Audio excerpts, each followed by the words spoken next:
Assalamualaikum everyone. My name is Fadli from Ethis, and thank you so much everyone for joining us today. It's going to be a webinar on Wakaf, and we have the authoritative figure from Singapore, Dr. Shamsia Abdul Kadir. She's actually now in Malaysia, but she used to be director of Wakaf and Zakat on behalf of MUIS, that's the Islamic Religious Council of Singapore, and she has very much experience in the field of Wakaf and also basically the subject matter for the subject itself. Okay, thank you, Fadli. Yeah, thank you. Bismillahirrahmanirrahim. Assalamualaikum warahmatullahi ta'ala wabarakatuh. I'll start with the simple recitation. Rabbi shrahli wa yassirli amri wal uqdatal bil lisani yafqahu qawli. Alhamdulillah, today we are going to talk about Wakaf in Singapore, a model to replicate.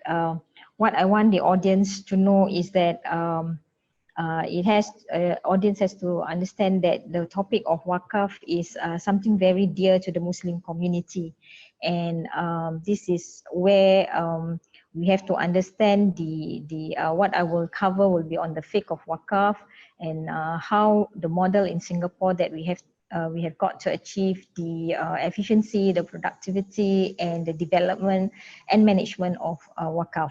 But just to remind the audience that the topic of Wakaf itself is to replicate that model. It may not be, it may not be available in certain country, or you cannot replicate that model in certain country because of the restrictions, the laws, and the community that you are living in. So bear in mind that whatever is done in Singapore may not be easily replicated in other countries. But we are here to share how Wakaf is being managed, administered, and maybe some of this knowledge and information that you receive today can be shared in the community that you are serving, in the country that you are living, and how as an individual you can participate in Wakaf itself. Okay, yeah, we will go to the slide and you can see some of the things that I will be covering. Basically, if you look at the fiqh on Wakaf, it is not mentioned in any of the, actually it's not derived from the Quran on the how Wakaf is being created, but there's a lot of ayah on the Quran, in the Quran, where it mentioned about doing goodness, doing charity, and doing good to the community and the people. So as you know, this is a very important hadith on Wakaf. This is why people actually wanted to do Wakaf in the first place. So when a man dies, all his acts come to an end except 3 recurring charity, that is sadaqah jariyah, or knowledge by which the people benefit, the ilm, or a pious offspring who prays to him.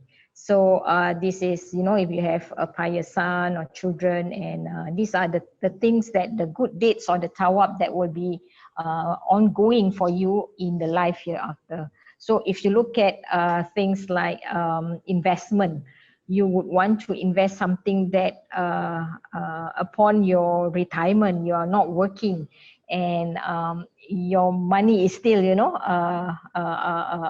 giving you income and so on. So this is where Wakaf is a good deed, a tawab, where your good deeds will still continue after you retire from this world. So in the hereafter, you will get that investment. And very important on the topic of Wakaf is the word sadaqah jariyah. Sadaqah jariyah. So Wakaf, it's not an obligatory form of sadaqah. The obligatory form of sadaqah is, we know, is the zakat. So it falls under the non-voluntary form of sadaqah. So in that sense, there are a lot of leeway, a lot of things that you can ijtihad in terms of Wakaf. We will see later on the features and elements of what constitute a Wakaf. So this is the slides and the manner that the presentation will go. What is Wakaf? I think it's very important that you understand the elements and features of Wakaf before we go into how Wakaf is formed and so on. So what is the mawquf, which is the asset that you want to bequeath or you want to Wakaf. The Wakaf assets value creation, very important. And I'll touch on the success factors and the beneficiaries. So what is Waqf? So if you look at history, there's many examples of Waqf in the world. Just a famous saying by this particular writer. Thanks to the prodigious development of the Wakaf institution, a person could be born in a house belonging to a Waqf, sleep in the cradle of that Waqf and fill up on its food, receive instruction through Waqf own books, become a teacher in a Waqf school, draw a Wakaf financial salary, at his death be placed in a Wakaf provided coffin for burial in a Waqf cemetery. So if you look at the Waqf, it can be institution, it can be a madrasah, it can be the teachers, it can for education, for schools, for many things, for cemeteries and so on. But traditionally, if you look at Waqf, people likes to Wakaf the very tradition. It's the mosques, the cemeteries, and to give to the poor and needy. These are the traditional Wakaf that has been created.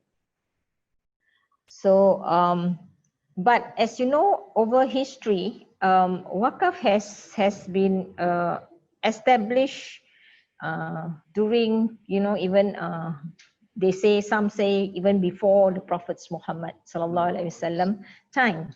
But there's a famous hadith where Sayyidina Umar created the Wakaf. So, but over the years in history, because of the prevalent and the pervasiveness of Wakaf, the government has started to do regulations, and they have started to institutionalize and create laws pertaining to Wakaf.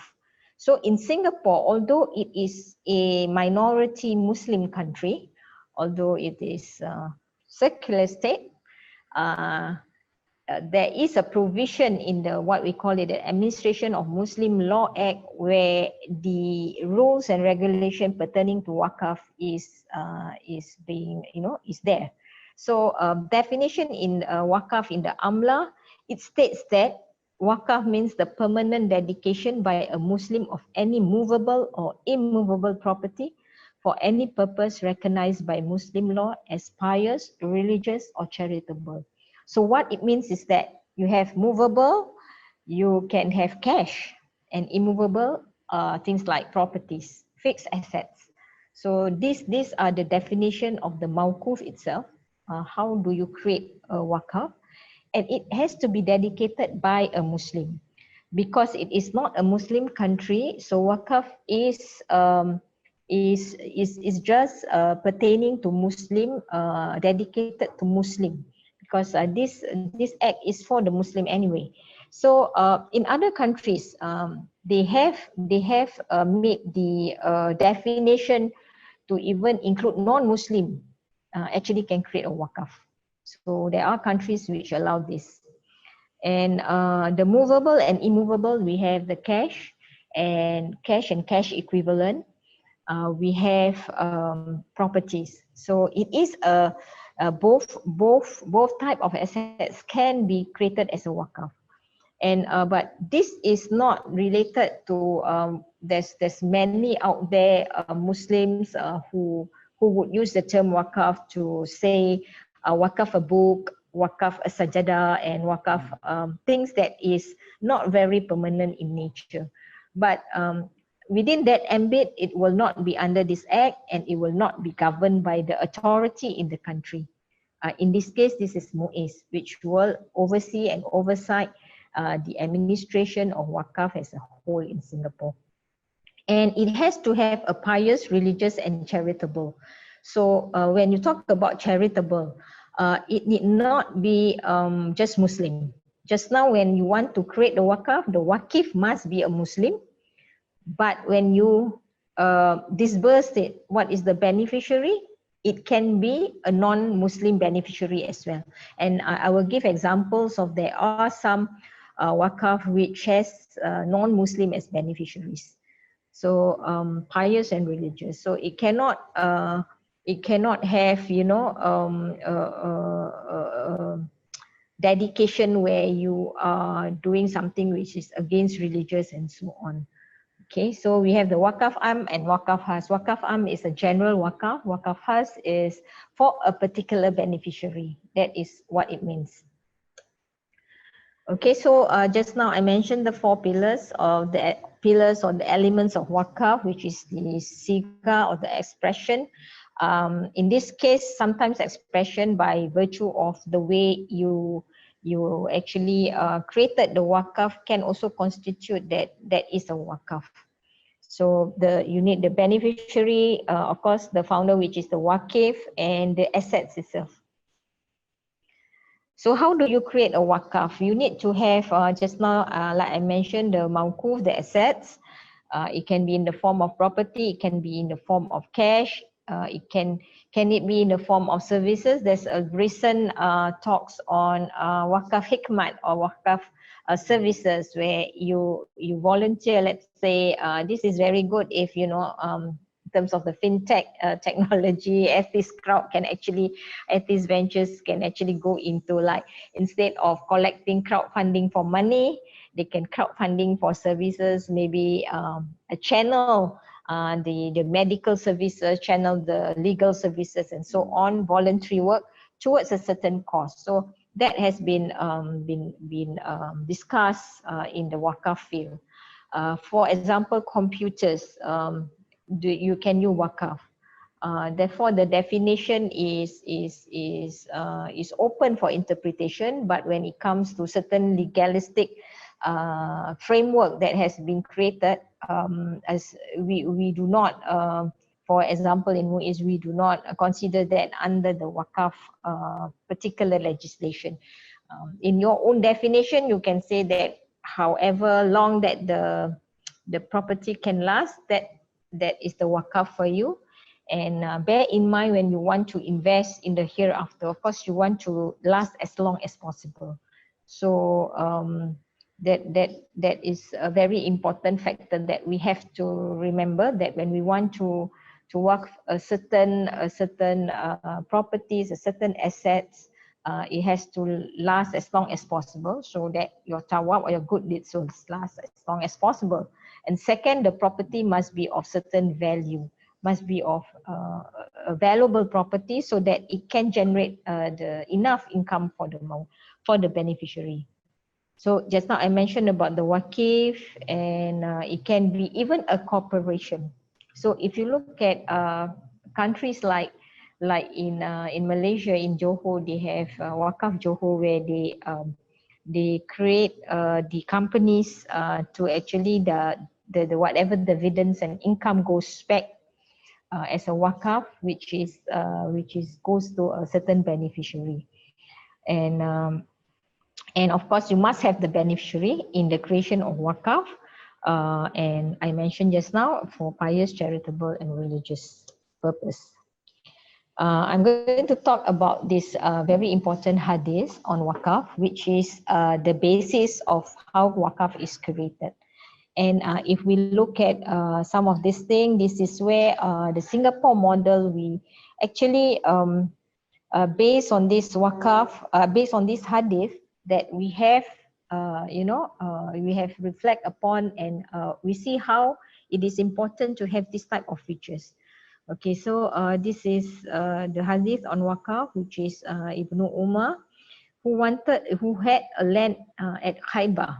So he came to Rasulullah and asked, what is the best way for me to give as charity? So his command was, if you like, Rasulullah said, if you like, you may keep the corpus intact and give its produce as sadaqah. So Umar radiallahu anh gave it as sadaqah, declaring that property must not be sold. So very key words, must not be sold or inherited or given away as gift. So what does it mean? What does it mean that the corpus must be intact and give its produce as sadaqah? So the corpus, because you want to, in a particular investment, there are investment which is short term, there are investment where you get the return on the spot and so on. But there are investment where you want it to last as long as possible. So you have to keep the capital intact, meaning you cannot reduce the capital, you cannot reduce in terms of its value, because you want to have that income to be generated. So the corpus must be intact, give its produce as sadaqah. And just now we mentioned what should not be sold. Okay, this is I think the challenges that Wakaf has been presented, because from this hadith, people has started to has make it very rigid in the sense that any Wakaf properties cannot be sold. All the assets that it is created, the thinking is that it cannot be sold, because then you will destroy the Wakaf. But what is important is, if you sell the Wakaf, if you sell the Mawquf, you must replace it with a better property, replace it with a better value. You can always reinvest and sell and reinvest and so on. So in this modern environment with a lot of investment facilities out there, this particular thing must be sought in a very important manner. Inherited. So inherited, of course, meaning once you give the property for Allah's sake, Allah subhanahu wa ta'ala's sake, you can't say that, okay, but my if I pass away, my children will inherit from this particular property. So you can't, because you are putting aside that for the purpose of charity, or given away as a gift. Given away as a gift, meaning it is a normal sadaqah. It is a normal sadaqah. So that again it will fall into a different branch of sadaqah, which is a one-time kind of donation. So who are the beneficiaries that Sayyidina Umar radhiyallahu an gave? Was the poor, the nearest to the nearest kin, usually your family members who are poor, and to the administrators, very important, administrators. So if you juxtapose with zakat, for example, you have one of the asnaf, which is for the amil, which is the administrator. Same with wakaf. You can take a portion of the income for the administrators to run the wakaf, to administer the wakaf. So I've seen percentages like 5%, 10%, but if you look at, if you want a guideline from the zakat, which is 1/8, which is about 12%, that can be put aside for administration of wakaf. That is not inclusive of development. Development is a different thing altogether. So this is very important, because I see a lot of challenges. A lot of wakaf has not been developed because they are afraid that that of this particular saying that wakaf cannot be sold. But we have to understand the maqasid of it, the spirit of it. You don't want to sell it, because then the whole thing will be gone. So that is very important. So if you look at the mawquf in Singapore, we have actually the legality of it is that it's all if it's in Singapore, the property, then the administration of the amla will be in under MUIS. So if it's in Indonesia, let's say a Singaporean waqf a particular property in Indonesia or in Malaysia, then it will be under the country's legal authority. So it is, it's based on where the property resides. So what you have here is that the mawquf we have the spice route during the, there's a lot of the wakaf being created, the earlier settlement of the Hadramis from Yaman, where they traveled to Singapore and traded the spices and so on, and they created wakaf here. That's why you see a lot of wakaf being created by the Arabs, the Arab settlement when Singapore was, still in the early stage. So we have, I've seen the wills dated back as far as 1902-03, which Wakaf was created. So it's more than a century old, more than a century old. And Alhamdulillah, it's still there. It's that's why it's very important that we keep on finding ways and means of how to expand the Wakaf, how to make sure that it is being protected. Important is the word, the mawkuf is being protected. So you have what is very important also, the mawkuf cannot be, it has to be fully owned. Let's say you still have a mortgage on the particular property. You can't wakaf that because it's not been paid off. There's a lot of restraint on that particular, it's still with the bank's loan and so on and so forth. So you must have full ownership. But you can have, let's say, this property belongs to 3 people and you want to just wakaf your part. So 1/3 is wakaf. As long as the authority wanted to manage this type and the rest are okay with it. We do have some property which is, it's fully owned, but it's owned by many ownership. And only 1/3 maybe is wakaf. And just now I mentioned about contemporary wakaf, and you have here permanent and temporary cash, property, shares, investable assets. So moving forward, contemporary assets is not only in terms of property. There are many other investable assets that is, the contemporary assets that we can. So we have beneficiaries for Singapore itself. This is not a nice slide, but it's I'm just listing out. There are mosques, madrasah, education for burial. It seems that in the past they like to work for burial property, individual, poor and needy, stranded, Hajj and Umrah. These are some of the very famous beneficiary, that they wanted to do. So it's about 6.2 million provision for disbursement, and it's all over. It's not just in Singapore.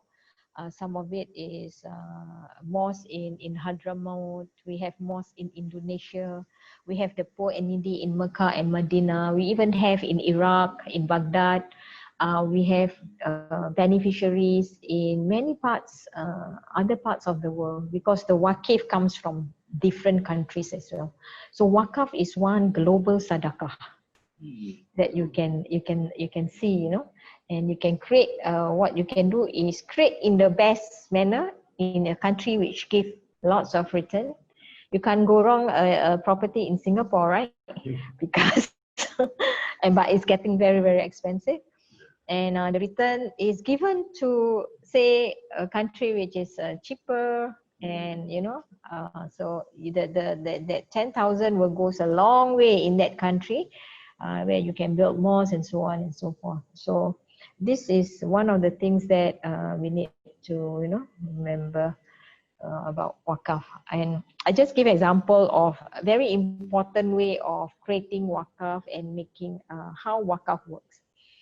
And if you look at this is example of a masjid in Singapore, Masjid Sultan, which is at North Bridge Road. Okay, what is very important is that when the Waqf wanted to create the mosque, it created the commercial properties to ensure that the mosque is being maintained. that the mosque can sustain over many, many years. You see a lot of mosques in the world. Sometimes you create, yes, but you don't maintain. So it becomes dilapidated. It becomes, it becomes uninhabitable. It becomes, it's in a state of atrophy and so on. So it's very important that there are commercial properties to fit the requirement of that mosque. So we have here, there's about, if I'm not mistaken, about 10 wakaf that is supporting Masjid Sultan. And if you see just across the mosque, there is the famous martabak stall, and all these are wakaf properties where the income goes to the mosque. So these are the things that is very important, because people tend to, okay, I'll just wakaf for the mosque, and the sustainability is never being thought of. So this is very important. This is another example which is not similar to Masjid Sultan or Sultan Mosque. This is a madrasah in Singapore, Madrasah Al-Maarif. It's all girls madrasah, located initially at Ipoh Lane, and they shifted to Lorong 39 Geylang. What happened is that they don't have that commercial properties to help them maintain the property and maintain the madrasah. So luckily in Singapore, because of properties are very, very expensive and very valuable, and the location that they are in before this was a better location in that sense. So they have to raise fund, but because of the GDP and so on, we have to you have to sacrifice a bit from the first location, but luckily because the location is a better location, they get a better valuation, so they can move to another place and they can build a new madrasah, and they have to just maybe a little bit of donation to support the new madrasah. But very important that we need to have that commercial entity to feed the wakaf for its sustainability. So that is the very important formula. Wakaf Kassim, this is in Changi Road, and what happened is that the property has a huge location. That is also something that we see in Masjid Sultan. They have commercial properties adjacent to the mosque. So before this, it was a dilapidated shop houses. So what happened is that MUIS actually developed the whole property to have a commercial property and 40 units of maisonette, which is a double story kind of apartment. And Baitumal comes in, give in the development funding, and we sell it, the maisonette, for 99 years. So whatever the proceeds is paid to build the mosque and the commercial property. You have here the commercial property, 4 stories, and it is being rented, and the rental also goes to the mosque. So the mosque is being built, considered free, because the income from the maisonette is put into the mosque. And the property belongs to Baitumal, but after 99 years, it will go back to the wakaf.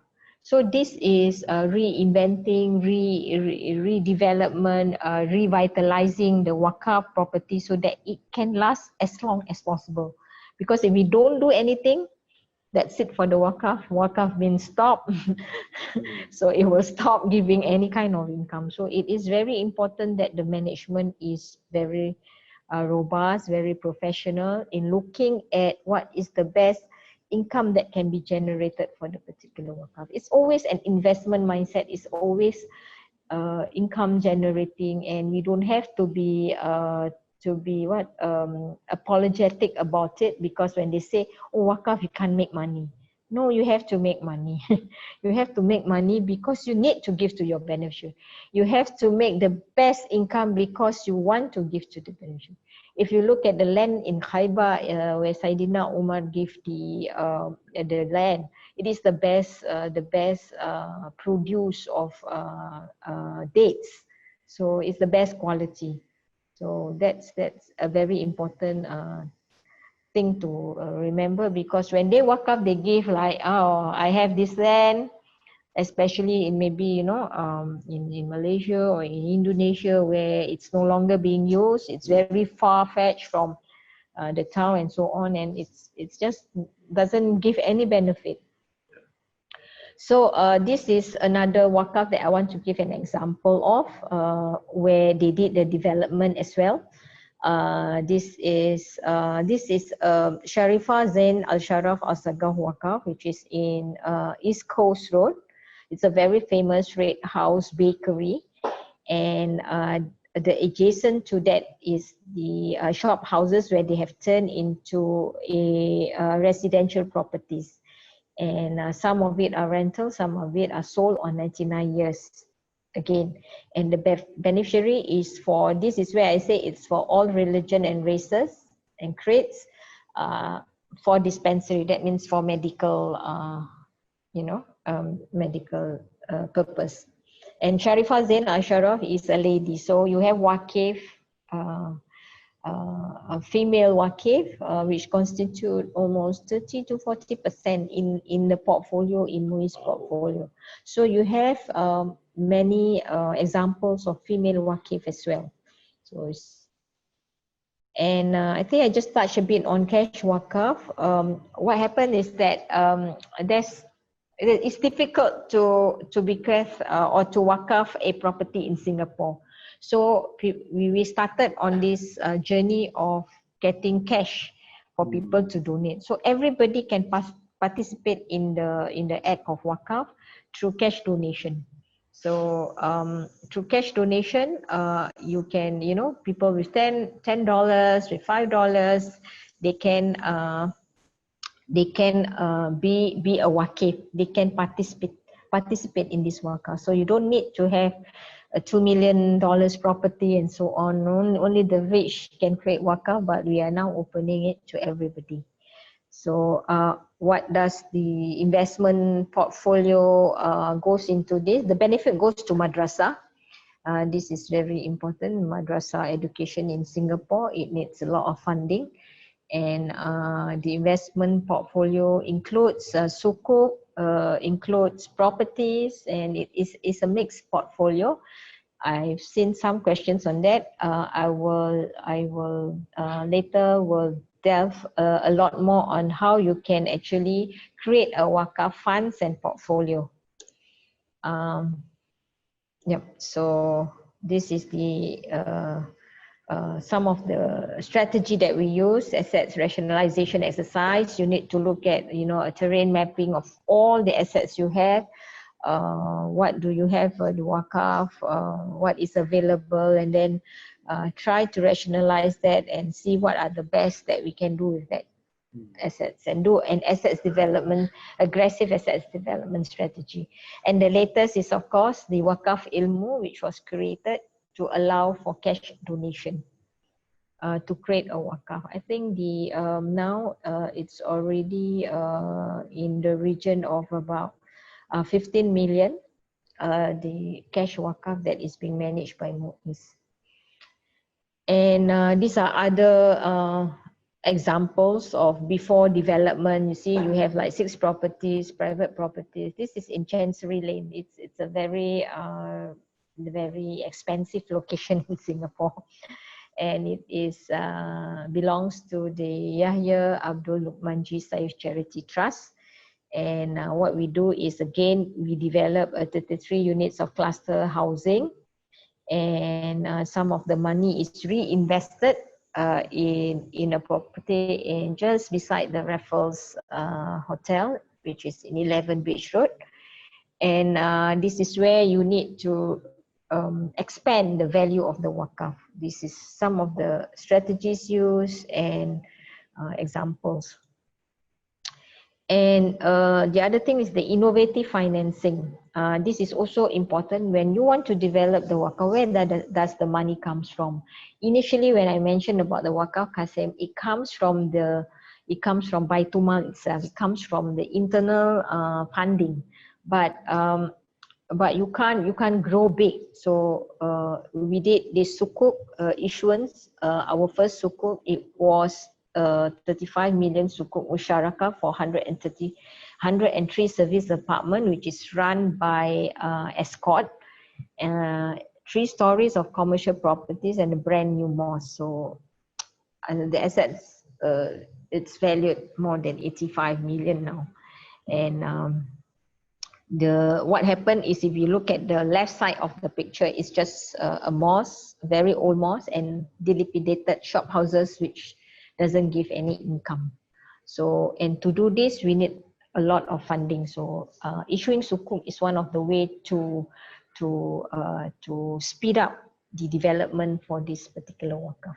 So these are the things that can be done in Singapore, but a business decision has to be made, commercial decision has to be made in taking up very big development. So investment decisions, asset preservation, income generation, perpetuity and sustainability, asset allocation decision. These are some of the very important decision making when you want to develop your wakaf.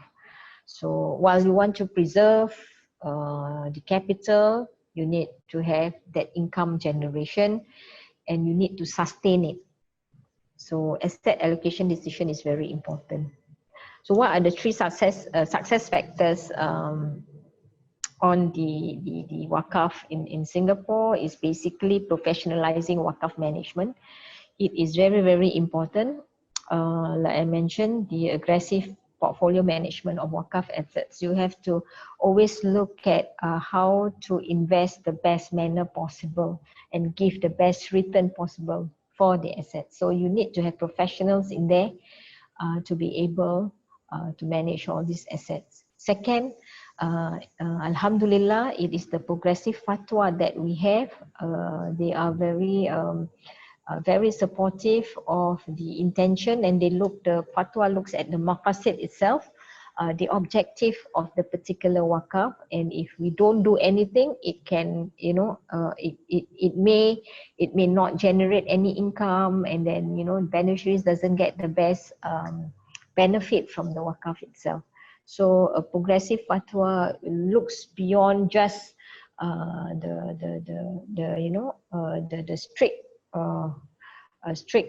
fiqh of the wakaf itself. So it dares, I would use the word, it dares to ijtihad for the benefit of the ummah.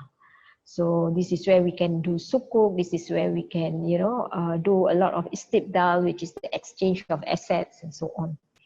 And last and not least, very important is the governance in managing wakaf. So we have the annual audit. You can always go to the website and you can see all these assets being audited. You can see where is the location. You can see the value of the asset, the expenses that have been spent, the income that has been distributed. So disbursement exercises are done annually to show transparency. And also very important, they do have strategic planning exercise to ensure that all this managed in the most efficient, professional manner. So that's about what I want to share for today. I hope it has been beneficial. I've received a lot of questions. I will try to address that in the next session. Yeah. So thank you. Wabillahi taufiq wal hidayah. Wassalamualaikum warahmatullahi taala wabarakatuh. Shukran. Alhamdulillah, thank you so much for the sharing. Seems like a crash course to the whole wakaf industry and how Singapore has played a very important role in trying to push this forward, trying to see how we can better manage and grow the wakaf asset. Yeah. So Alhamdulillah, a very good solution, and I do in a way envy them. I've been to the Masjid Kassim for Arabic class at the back. Yeah, so they are very active. They're renting out spaces and all that. There's a lot of activity which then make the society are more involved and the assets are more productive. So there's more effect for the ummah. So that's definitely a benefit. Q&A session will begin shortly, and you can put down your question on the Q&A section. And while we're waiting for your question, we just play a short video.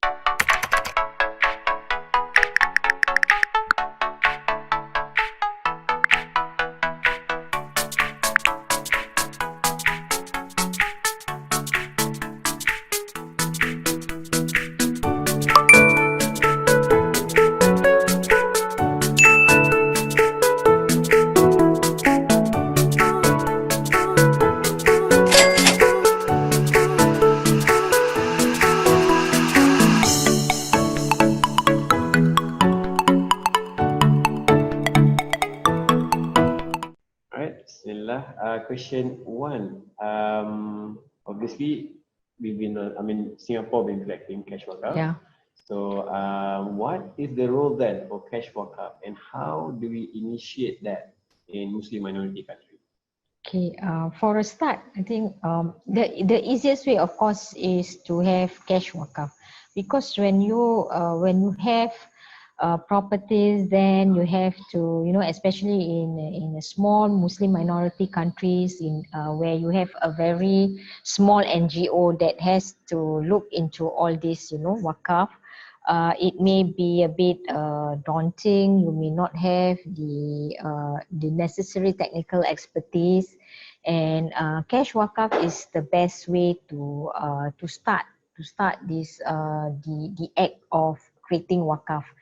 And you can initiate. There's a lot of platform now. It is now is the best time. I mean, like I mentioned just now, even Ethis crowd, they have the wakaf crowdfunding. You can join in the bandwagon. You have the global sadaqah, where you can create a certain kind of objective where people, and this platform, it's amazing, because you can see the what do you call it, live progress of each development of that particular wakaf and so on. You can report it online, transparency. So that is, I think, you can start. That's the best time now is to do this through cash wakaf. So I imagine it's something like last time when we went to build a mosque, it's Wakaf project, right? But last time we used to pass donation box. We waited weeks after weeks after weeks until it maybe reaches some target, and we start development of the project. Yes. So now we have technology solution for crowdfunding, and all that. It's all just a click. So with all this fintech thing, I think you can actually you can be in anywhere, a small NGO. You can start something, and alhamdulillah, this can be done. Alhamdulillah, inshallah. I hope that answers the question. We're moving on to the number 2. Is it possible to operate wakaf in a non-Muslim country and secular state government where there are no wakaf law and rules? Okay, of course, definitely you can do it on your own, because as long as you do not against the law of the land, then they have, for example, foundations. In other countries, they may not have wakaf laws, but they have foundations and charities act and so on, where you can use that as your platform.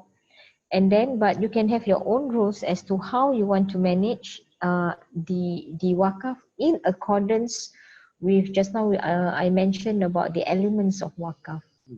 So there's no restrictions there, as long as you can create your own, which is actually even easier for a non-Muslim country, because there is no particular law to restrict you to do a certain things, because those countries, Muslim countries, which they have a developed wakaf laws, you are not allowed to create wakaf on your own without informing them.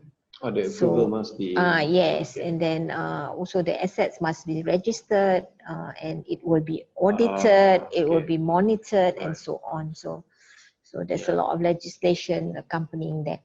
In a way, those legislations are what pushes Singapore to also make sure them perform professionally. True, because if you look at previous, why wakaf is now governed under the government and so on, because it used to have wakaf was created by a private people, and then you see that when it comes to the next generation, they started to sell off the wakaf, because the next generation were things that because the trustees come from the family members, for example, and nobody is audit their particular beneficiaries and so on. So this becomes, you see a lot of wakaf being sold and not being managed properly. So the state has decided to put it under their jurisdiction and monitor all this. So it is also a Good there's the then, pros and there's cons pros to and it. cons. Yeah. Okay. All right. I think that's okay. And question number 3. How to structure a Wakaf fund? Can you use equity to do this? Okay, like I mentioned just now, Wakaf, it is supposed to be permanent in nature because you want that sustainability. So in a modern contemporary structure for fund management, you can have a portfolio where there can be a capital preservation. So when you see preservation, you can put in sukuk, and then maybe a 10% in equities to just have the upside, and the sukuk can be the protection for the fluctuation in equities. And you can have a mixed portfolio. You can put into REITs, for example. Instead of one property, you have a share in many properties. So but all this must be, of course, Sharia compliant in nature. Because Wakaf itself, it's a gift to Allah Subhanahu wa Taala. You can see that the scope that we're operating nowadays, that a lot of sectors are coming in and shipping in their part expertise in other areas of the Sharia. So it's developing. So it's easy to combine more resources together, and maybe you want to do the portfolio, so it's more reachable. So Wakaf is actually a one institution, or I would say industry, that can propel the growth of Islamic finance developments, to greater heights. Technical question, but that's very good. Question 4. What is the most common issues and challenges in the management of Wakaf? Okay, like I mentioned earlier, the most common issues and challenges, it is a lot of the way people think Wakaf itself. Instead of having the end in mind, people has been a lot of, this is not just pertaining to Wakaf. I think it is the behavior of, the Muslims, the mindset, where they are afraid, which is good. I'm not saying that they fear God's wrath, Allah's wrath, because they fear the sin that goes with not doing the right thing that is supposed to be, but they miss the forest from the trees. The objective, the maqasid itself, means so the roh of Wakaf itself. So they start arguing on issues like, hey, we cannot sell this thing, we cannot do this, we cannot do that, we cannot. There's so many cannots, and at the end of the day, whatever the Wakaf that is being created does not benefit most of the, And of course, the management, we do have, for example, there's private trust, like I mentioned just now. We do have private trustees which mismanage. So that is where it is very important to have the accounts being audited, and so on. This is where we see some of them being taken to task. So bear in mind, it's not just the corporate world where there is a lot of frauds, mismanagement, but you can also, happen, seeps in religious institution, in Wakaf, and so on. So that auditing, the governance must always be there. And Singapore is known for its governance. It's a very strict country. All right, question 5. What are some of the financing models used in the structuring of Wakaf properties? Okay, just now I did mention a bit on we're using very innovative financing, for example, like the sukuk, to raise funds for structuring of Wakaf properties. And then we have joint venture with the rental owners. For example, there's these shop houses that we want to develop. Instead of us raising the fund, the tenant actually raised the fund to develop, so they get a discounted rental plus they chip in into the development of the property. So there's a joint venture kind of financing, and then we have financing from the communities. There are many financing models that I'm actually in Malaysia now looking at financing affordable homes. So we on Wakaf land and property. So this is one area that there are many models that we can where we can tap on. But Malaysia is they have many Islamic financing facilities. So that becomes even more attractive for us to actually do all these Wakaf properties. Yeah. So, I mean, that's good news also. If we have some listeners, viewers from Malaysia, so there's some project going on also that involve Wakaf, affordable housing. Affordable housing, yeah. Which is very lucky. Now it's all beyond affordable. Yes, that's another topic for another webinar. Yeah. All right. Okay. Thank you so much. We do have some more questions that is being raised online at the moment. We won't be able to go through all of it, but we try to see which one we can. Okay. That's from the top.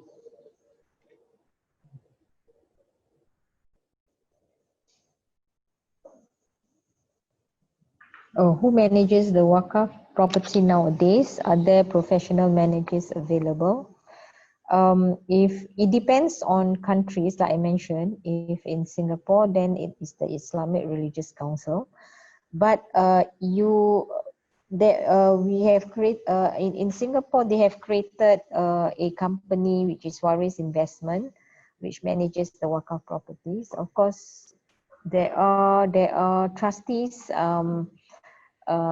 You can actually write into Islamic Religious Council if you think that you want to be the trustees of a certain, usually it is the family members, and they have a lineage on that particular Wakaf itself. But it has not gone into that stage where you have professional managers available in Singapore, no. But what I've seen in Malaysia, that they have started to have this Labuan Financial Center, where they have created a Wakaf Labuan Financial Center, and these are mostly cash Wakaf, and they have professionals to manage it. So you can go to the, to set up there, and they have fund managers who can actually manage the Wakaf funds. But currently, it's not very very pervasive. People are not aware of most of these things, and fund managers are also not aware of how to manage a Wakaf fund, which has its own peculiar restrictions and criteria. Yeah. These are the mutawali, right? Mutawali, but yeah, mutawali, yes, correct. But for this, when it's regulated, they have to apply from the relevant authorities. Okay. But if it's not, then if you see trust managers, there are so many trust managers in this, in these countries, and many countries, the trust has been has evolved to be very professional. So Wakaf should also evolve in that vein of line where trust has been managed. So they have professional managers. You have many trust companies being set up to manage estates worth some even billion of dollars. So why not Wakaf going into that direction? We definitely should. Inshallah one day. Okay. I see one question here which is quite interesting. It's something about the environment. Is it okay? Okay. Are there any Wakaf with non-humans as the beneficiary?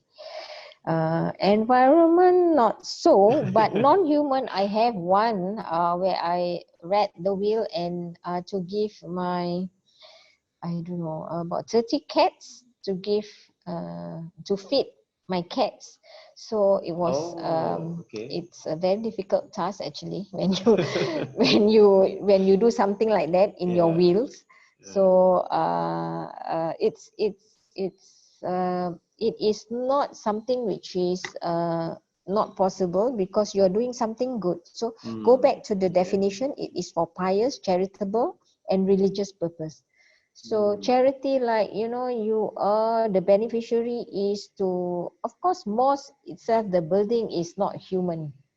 Yep. Yeah, Yep. it's not human. Most of it is not human for the, you know, for the buildings and for, Yes, yeah. yes. So if you like to, you know, you ensure that the forests are not, you know, are being taken care of. So you can Yeah. put there. It is for, you know, benefit of the ecology as well. Yep. Mm. This one is probably some technical questions. For less advanced economies where assets are not appreciating and are not generating much income, how do you see this model working? Okay, for less advanced economies, this is where you need to look hard on how the $5 that you get will give sort of income that can at least, you know, for a start, to generate certain benefit. But again, we are living in a global world. I'm sure there are ways and means that particular money can generate a lot more benefit. Income, for example, in Singapore, you have income which is you have huge assets, you have huge income, but you have huge expenses as well. Yeah. To build a mosque, you need like now about 18 million, 16 million to build one mosque.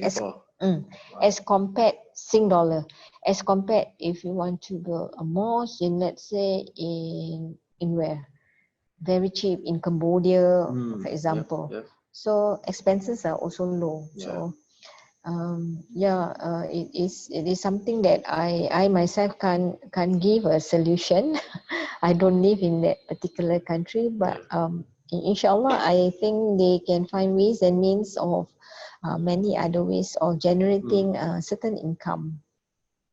So sorry, if I remember correctly, like zakat, once they in their jurisdiction they have ran out of people to receive that, eligible person to receive that, they can actually go outside of the region, right, to reach more and more people. But does it applicable to wakaf? No. Okay. Wakaf is very global. Wakaf is unlike zakat.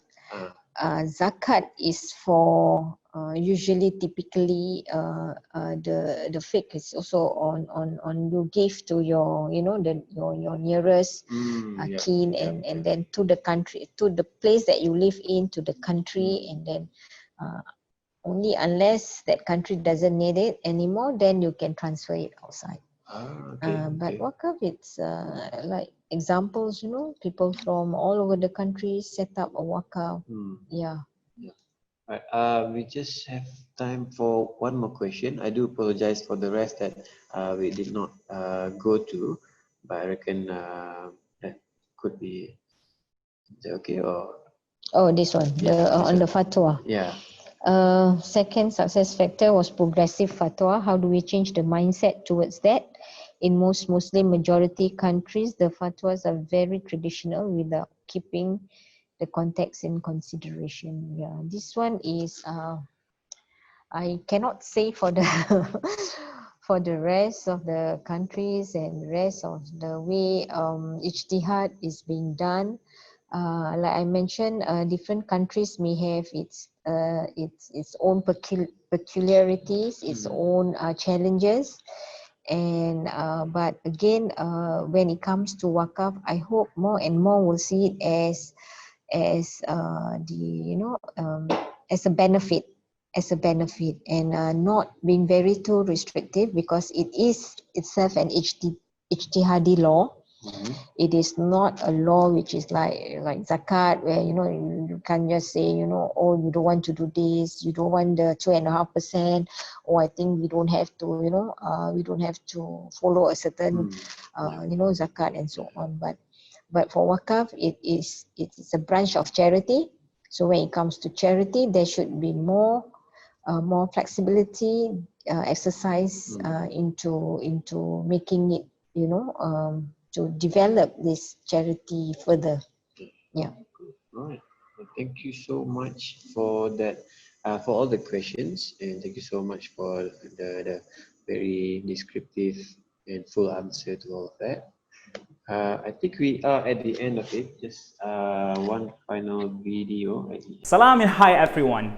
Do you ever wonder what kind of investment would give you a significant projected return of 10 to 11% in less than a year? Baban by permai subsidized housing development? That is the answer to your question. The project is currently listed on Ethis website with a location surrounded by industrial area and crossed by main road from southernmost to northernmost of Sumatra. For that reason, the low-cost housing in this area has a huge demand from the end buyer. The project developer currently needs the fund to speed up the construction of units, hence increasing more end buyer confidence to make the project sell fast. Ethis team in Indonesia has secured several collaterals from the project developer to protect investors' interest in this project. So, what are you waiting for? Click the link below to get more detail about the campaign and enjoy investing with us before it's sold out. So that be it. Thank you so much, everyone. Yeah, thank you. Thank you. All right. Okay. Assalamualaikum warahmatullahi wabarakatuh.